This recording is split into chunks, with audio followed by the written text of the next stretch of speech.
আজ মহাষ্টমী। এই শুভ দিনে বন্ধ হয়ে গেল 92.7 বিগ এফএমের জনপ্রিয় অনুষ্ঠান শরণাগত সৌমিত্র। কোটি কোটি মানুষ যে অনুষ্ঠানের মধ্যে খুঁজে পেয়েছিল বেঁচে থাকার ঠিকানা, জীবনের সহজ পাঠ। অনুষ্ঠানের শেষটা মাননীয় সৌমিত্র বসু এত সুন্দর করে সমাপ্ত করলেন, যা অবশ্যই মর্মস্পর্শী। এবারে চিঠির বিষয় ছিল পুজো কেমন কাটবে। এরকম হৃদয়স্পর্শী, আবেগপূর্ণ, মর্মান্তিক এবং হৃদয় বিদারক ঘটনার মধ্যে প্রণম্য সৌমিত্র বসুর সুললিত কণ্ঠ এবং উপস্থাপনা হারিয়ে ভালো কাটবে কেমন করে, পুজো কেমন কাটবে লেখার সময় ভাবিনি এটা পড়ার আগেই এরকম করুণ ঘটনা ঘটবে। শ্রদ্ধেয় সৌমিত্রবাবু আমার ধৃষ্টতা মার্জনা করবেন। প্রথমেই আপনাকে এবং শ্রোতাদের জানাই শারদ শুভেচ্ছা।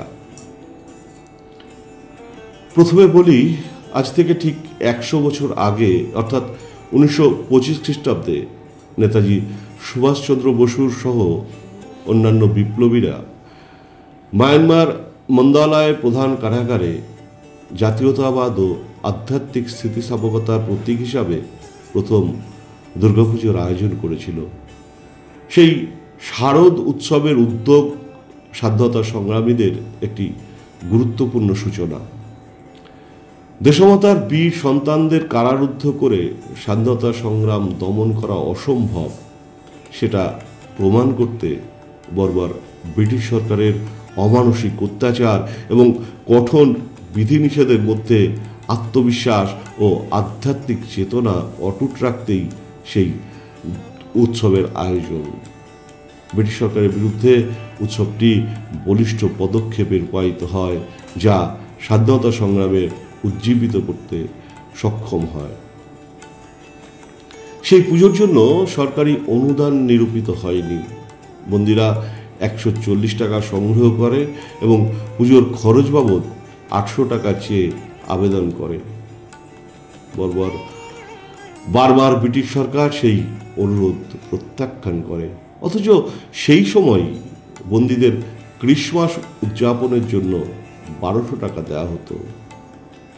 শেষ পর্যন্ত 660 টাকা বন্দীদের উপার্জনের টাকা থেকে কেটে নেওয়ার অনুমতিতে দুর্গাপুজো করা সম্ভব হয়েছিল। এবার বলি পুজো কেমন কাটবে। আমরা যারা সংশোধনাগারে কর্মরত, বিশেষ করে আধিকারিক পদে আছি, তাদের পুজোর আনন্দটা অন্যরকম। যেসব সংশোধনাগারে পুজো হয় সেখানে আবাসিকদের নির্দিষ্ট কাজের দায়িত্ব দিয়ে তা তদারকি করা, নির্বিঘ্নে ও সুষ্ঠুভাবে পুজো সমাপন করা এবং রক্ষী ও অন্যান্য কর্মীদের সাহায্যে প্রতিমা নিরঞ্জন করা। এছাড়া পুজো হোক বা না হোক, পুজোর দিনগুলো আবাসিকদের জন্য প্রাতরাশ থেকে নৈশভোজ থাকে, বিশেষ খাবারের ব্যবস্থা।